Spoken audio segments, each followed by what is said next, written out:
Selamat malam, salam sejahtera. Terima kasih karena bersama dengan saya di Nazilin Unity Channel. Malam ini masih bercakap tentang Tun Mahathir Mohamad. Direct to the point saja kita malam ini, saudara. Puad Zarkasi, pemimpin UMNO yang antara paling lantang bercakap tentang isu semasa pada waktu ini, secara terang-terangan mengatakan SPRM perlu segera buka fail lama Tun Mahathir. Persoalan pada malam ini daripada netizen yang bertubi-tubi message kepada kita, yang bertubi-tubi memberikan komen dalam ruangan komen. Mereka bertanya, apa fail Tun Mahathir Mohamad yang dinyatakan oleh Puan Zarkasi ini? Adakah fail yang rahasia? Adakah fail yang betul-betul dilindungi oleh Tun Mahathir? Sehingga kan Puan Zarkasi berkata, SPRM perlu segera buka fail lama Tun Mahathir. Kita tahu Tun Mahathir pernah menjadi Perdana Menteri Malaysia selama 22 tahun campur 22 bulan. Yang 22 bulan itu kita pun tak tahu apa yang berlaku. Tapi Tun Mahathir mempunyai tempoh yang sangat panjang memerintah Malaysia selama 22 tahun. Jadi apakah fail yang dimaksudkan oleh Puan Zarkasi ini?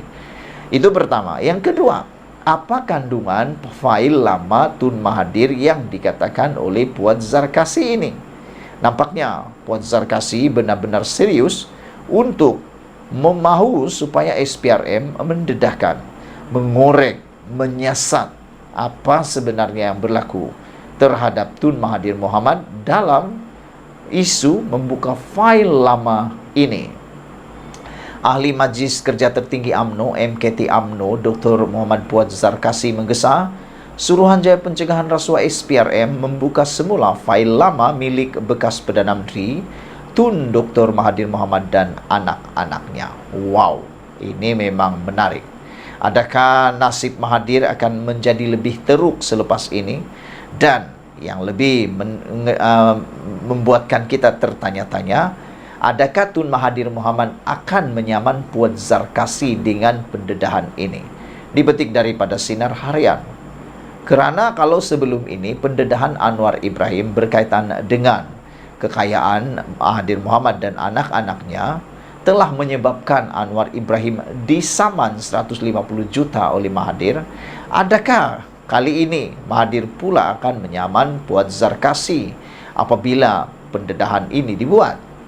Speaker Dewan Undangan Negeri Johor itu berkata, Dr. Mahathir sering mendakwa dirinya bersih, sedangkan amalan kronisme dan nepotisme berlaku sewaktu beliau bergelar Perdana Menteri, kata Puan. Contohnya, Petronas melalui MISC bailout konsortium perkapalan milik Mirzan. Mahathir adzala Perdana Menteri masa itu. Bukankah itu kronisme, kata beliau lagi. Pada tahun 1997, Mohzani Mahathir adalah pemilik saham terbesar kumpulan Hospital Pantai. Sekali lagi, Tun Mahathir adalah Perdana Menteri ketika itu. Grup ini menguasai kontrak pembekalan peralatan semua hospital kerajaan, termasuk konsesi Fomema. Mohzani juga pemilik Kencana Group yang mendapat kontrak berbilion ringgit dari Petronas. Dakwah Puad dalam kenyataan dimuat naik di Facebook pada hari ini. Muhammad Puad yang juga ahli Dewan Undangan Negeri Dun Rengit berkata, Dr. Mahathir masih seorang Perdana Menteri pada tahun 2002 dan beliau juga pada masa sama memainkan peranan sebagai penasihat Petronas pada ketika itu. Kata Puad lagi, beliau menyeru supaya SPRM kena siasat. Apakah wujud kronisme hingga Kencana Petroleum dapat layanan anak emas? Tun Mahathir bersara tahun 2003. Dia jadi penasihat Petronas 12 tahun. Apakah Petronas bebas kronisme 22 tahun dan 22 bulan dilindungi oleh jawatan Perdana Menteri? Sampai masanya SPRM buka fail lama, kata beliau lagi. Saudara-saudara sekalian, dengan gesaan daripada Puan Zarkasi ini supaya fail lama Mahathir Mohamad bersama dengan anak-anaknya dibuka semula, ini betul-betul bahaya untuk Mahathir. Ikuti terus ulasan selepas ini. Selamat malam, salam sejahtera. Terima kasih karena bersama dengan saya di Nazilin Unity Channel. Petang ini saya dikejutkan dengan satu persoalan daripada rakan penganalisis politik. Beliau tanya, betulkah Khairi Jamaluddin sudah masuk bersama dengan Anwar Ibrahim? Mereka bertanya kepada saya melalui beberapa soalan. Mereka tanya, betulkah Khairi Jamaluddin telah berjaya dipancing oleh Anwar Ibrahim? Yang lebih membuatkan saya tak dapat menjawab, terbisu sekejap apabila mereka tanya, betulkah Khairi Jamaluddin akan menyertai parti PKR? Itu pertama. Yang kedua, adakah Khairi Jamaluddin akan membuat parti dan akan menyertai kerajaan perpaduan, kata mereka? Dan adakah Khairi Jamaluddin akan umumkan berita paling maha dahsyat dan maha malang kepada Muhyiddin Yassin apabila beliau tidak akan menyertai parti Bersatu, seterusnya menyertai parti Gabungan Perikatan Nasional? Semua itu timbul gara-gara satu laporan dalam media dipetik dari Malaysia Kini, yaitu apabila Anwar dan KJ benar-benar disahkan bersama dalam satu mesyuarat berkaitan dengan membincangkan ekonomi dan hala tuju ekonomi Malaysia. Ini semua apabila Anwar Ibrahim telah mengumpulkan pakar ekonomi dan berjumpa dengan KJ. Timbul satu lagi persoalan daripada seorang penganalisis politik, penulis blog yang terkenal, Sabudin Husin. Beliau bertanya, sejak bila Khairi Jamaluddin jadi pakar ekonomi?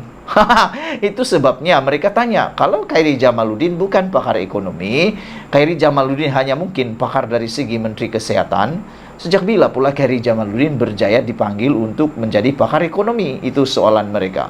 Daripada itulah mereka mula tanya, mungkinkah sebenarnya itu hanya satu langkah isyarat baru daripada Khairi Jamaluddin dan Anwar Ibrahim bahawa mereka akan mula bekerja sama?